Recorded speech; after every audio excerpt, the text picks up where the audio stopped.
So hello everyone and welcome to EduTap.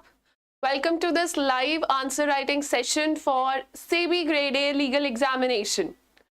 If you can hear me properly, the audio is clear and the video is clear to you, then let me know in the chat section.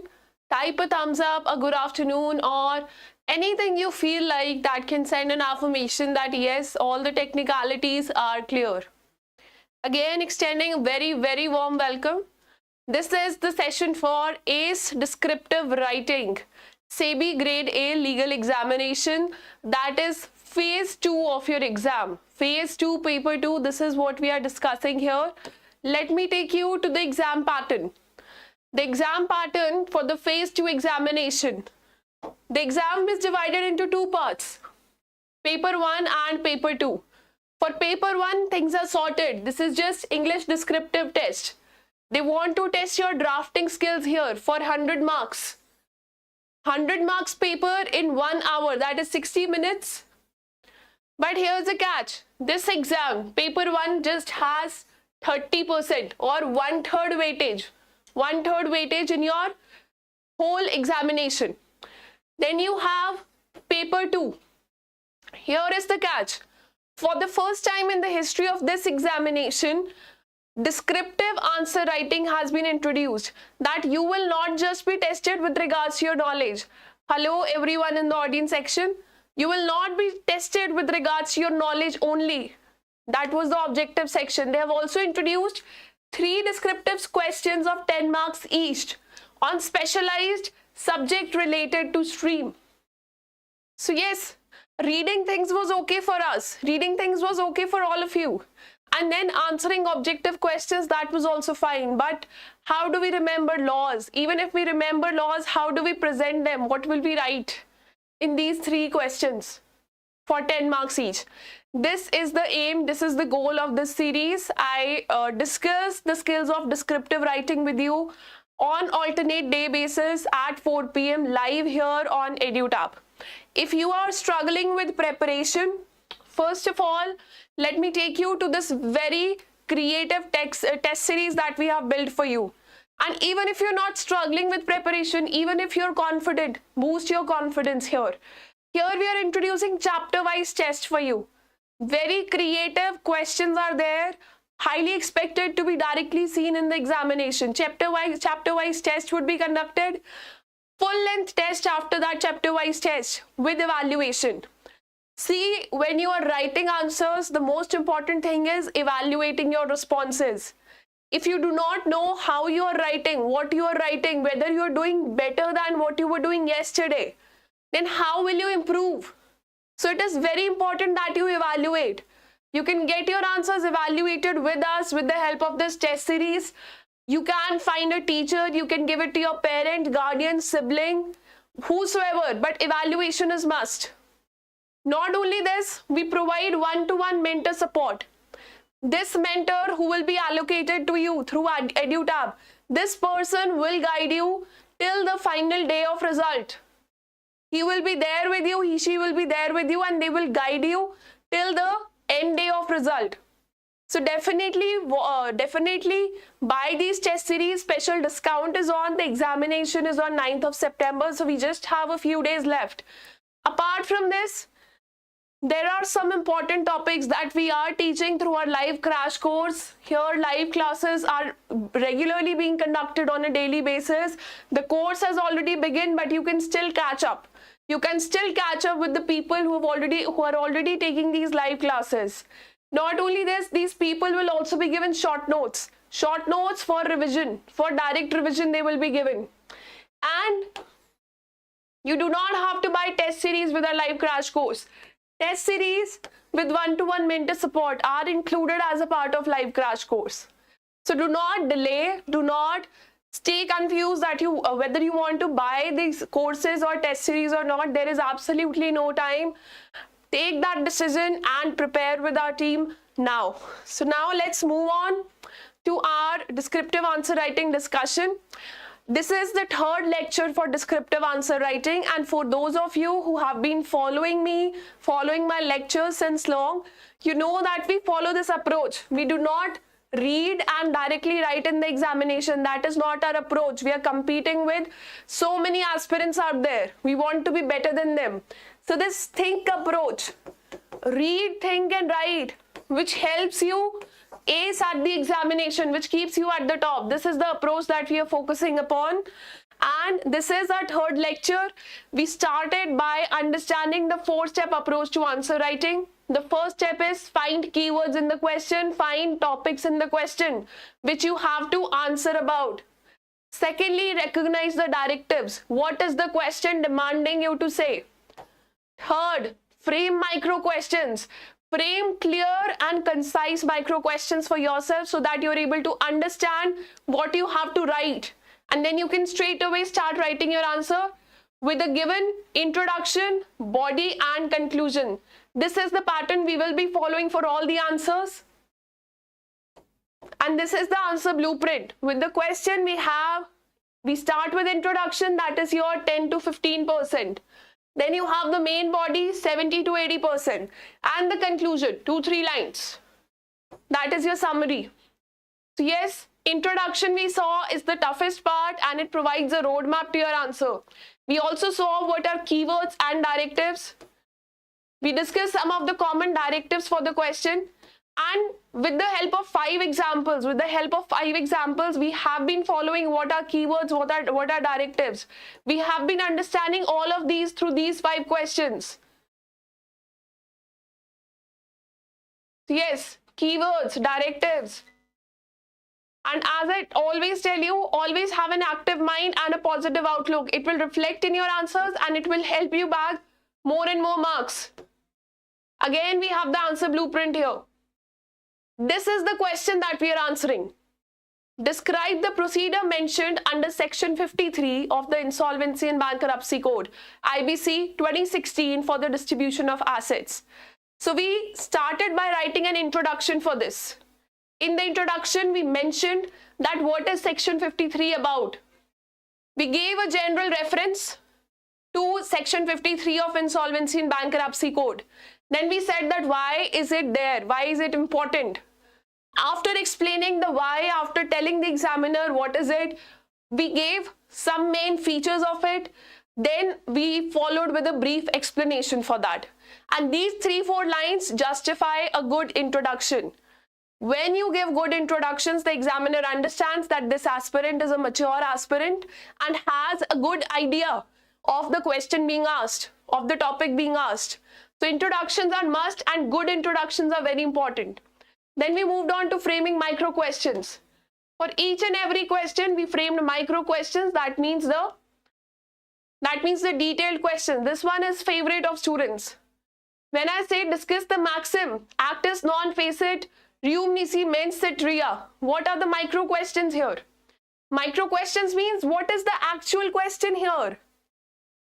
सवाल क्या है यहाँ पर? What is the actual question that we are dealing with here? First question is explain the meaning of the maxim. Secondly, talk about its applicability. Where is it applicable in Indian law? Or where should it be applicable in Indian law? Where should it be followed if it is not being followed right now? So write the applicability of maxim by giving examples. As you can see, any aspirant who sees this question can go anxious. She might not understand how to approach this answer. But if you have this approach of micro questions with you, if you have understood this approach properly, you will be able to justify your answer. And trust me on that, you will be able to score more than anyone sitting there is scoring. Then again, we came back to this question. Describe the procedure mentioned under section 53 of the Insolvency and Bankruptcy Code 2016 for the distribution of assets. Right now, one step back, what we did, we saw an introduction for this question. What is the micro question here? It's very simple. Micro question is straightforward. Write the procedure.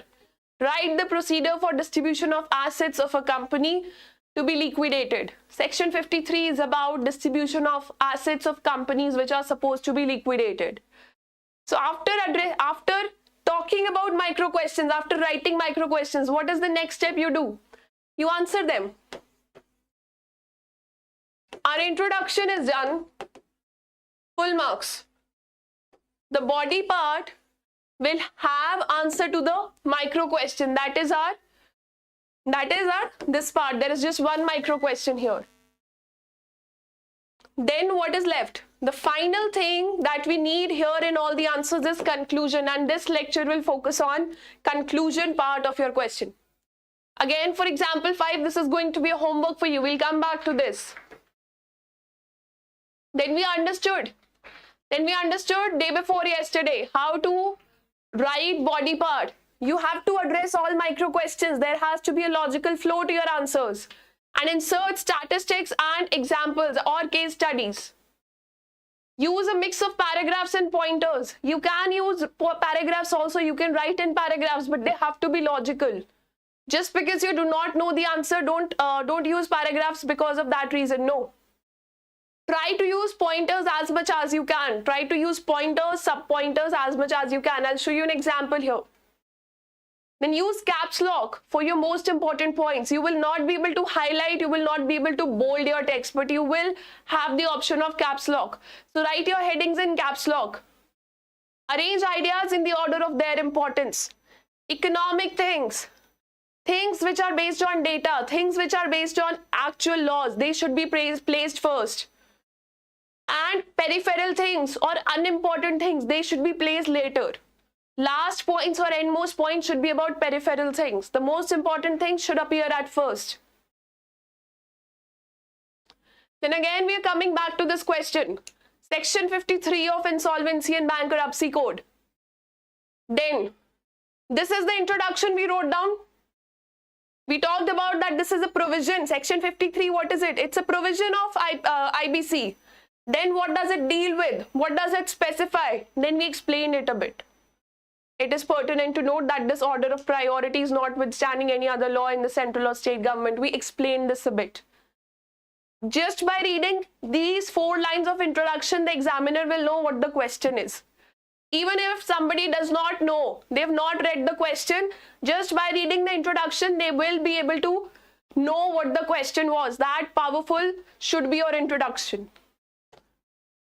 Now moving on, what else did we have? Here we moved on to the body part. In the body part, we were explaining section 53.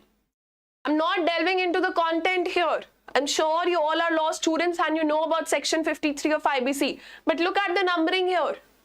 We start with Roman numbering 1. Then we see that this number 1 has subparts. Then we use A and B for subparts. A and B.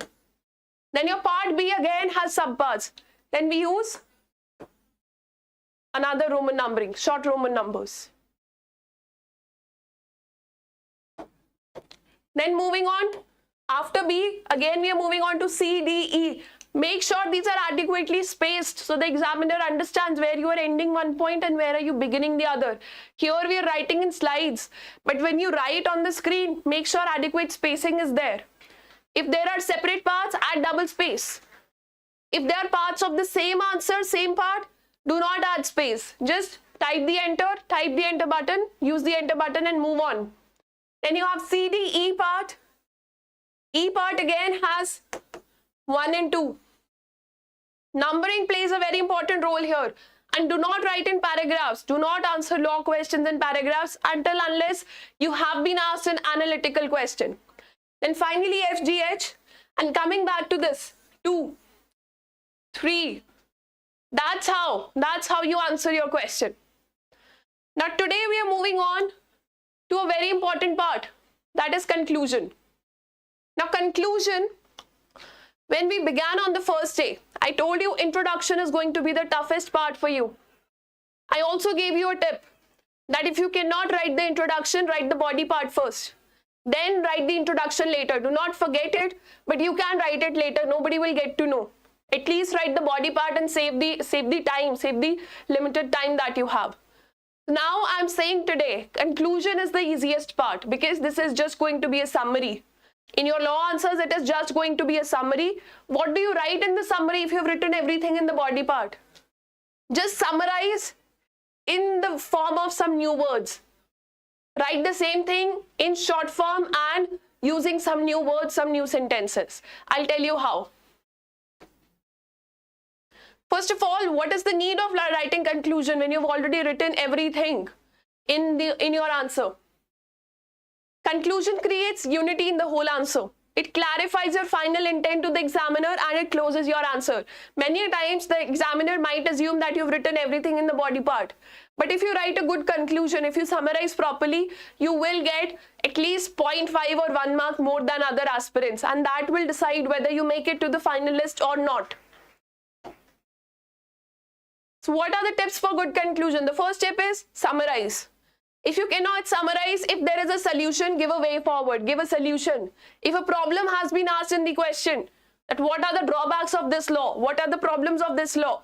Give a solution, give a way forward. But respectfully put it. Don't order or don't command the authorities.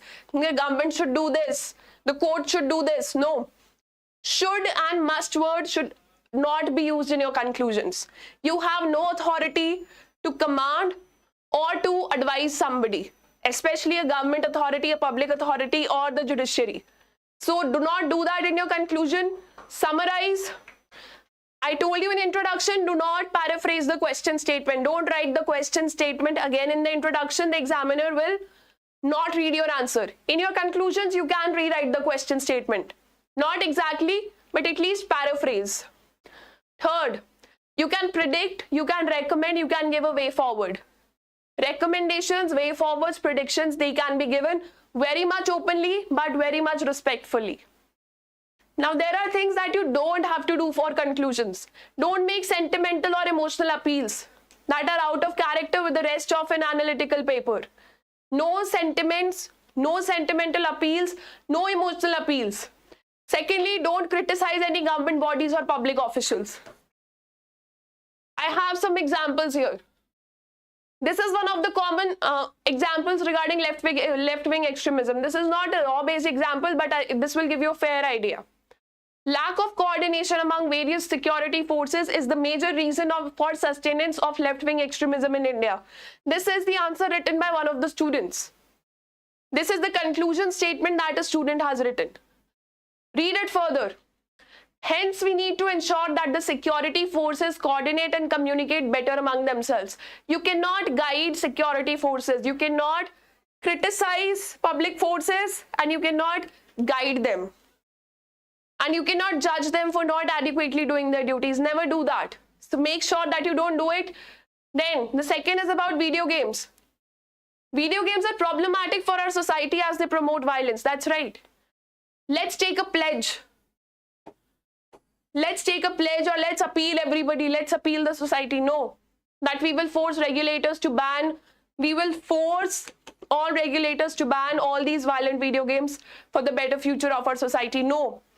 This is not has to be done.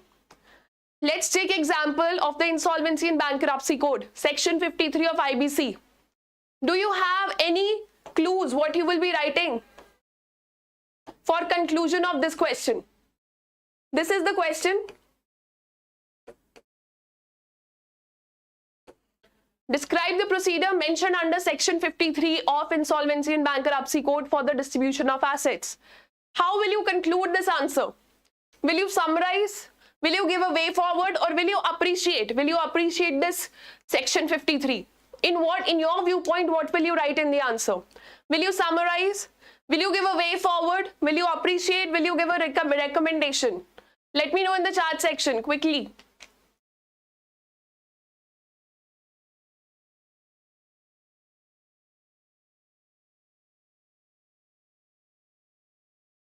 SK, what formatting are you talking about? The formatting won't be haphazard. Just add adequate spaces whenever you are about to begin a subsection or a subpart under that subsection, and make sure that the numbering is not the same. You're not using 1, 2, 3, 4 for subsections, and the same 1, 2, 3, 4 is not used for subparts of subsection. Have at least 3 types of numberings that you will be using in your answers. I hope I'm clear.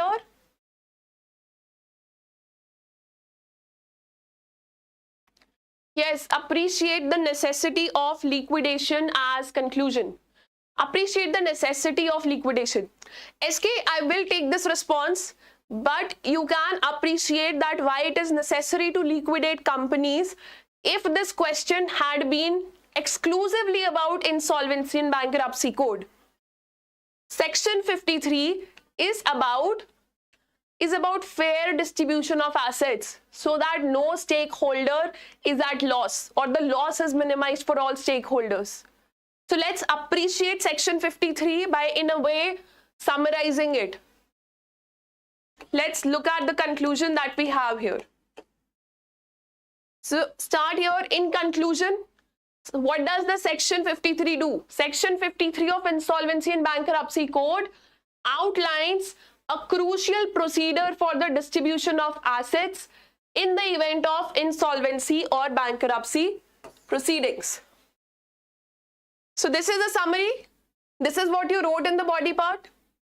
The hierarchy, there is hierarchy regarding distribution of assets. Who will be given assets first and who will be given assets on the second number.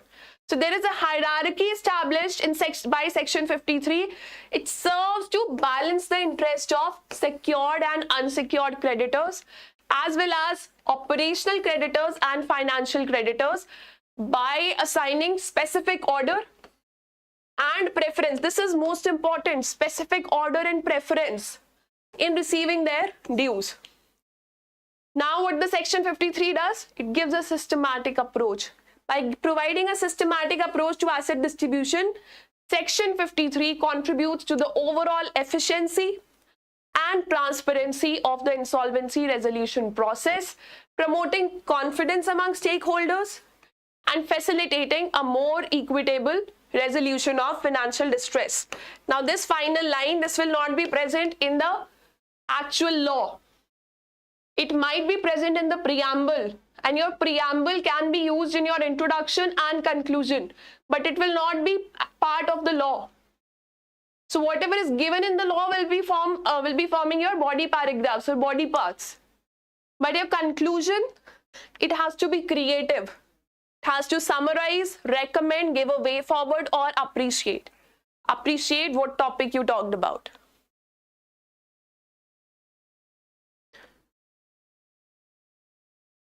Yes, Srishti, that's right. You've got the idea of what we are discussing here. That's absolutely right. So yes, that's all. Today, what we have done is we've finished the final part of our answers. Now, the next class for this descriptive writing session will take place on Monday. Monday at 4 p.m. I'll see you live. And not just these straightforward questions, we'll also see some philosophical questions. We'll also see some problematic questions where you will be required to give a way forward or a solution. We will discuss one question each day. So next week, I'll see you on Monday, Wednesday and Friday at 4 p.m. Stay tuned to our channel. I'll see you again. And I'm sure that with all these tips that we are discussing here, also don't forget this answer blueprint. Here we start with introduction. First of all, you have to read carefully the question, note the keywords and make micro questions. Then your body part can have multiple subheadings. And all these things, they have been shared with you in the form of a PDF on our Telegram group. You can download these from there. You can download all the PDFs that we have discussed till date from there. All right, and today we discuss the conclusion part. Again, telling you the tip, whichever part of answer you know best, type that first. Come back to other parts later.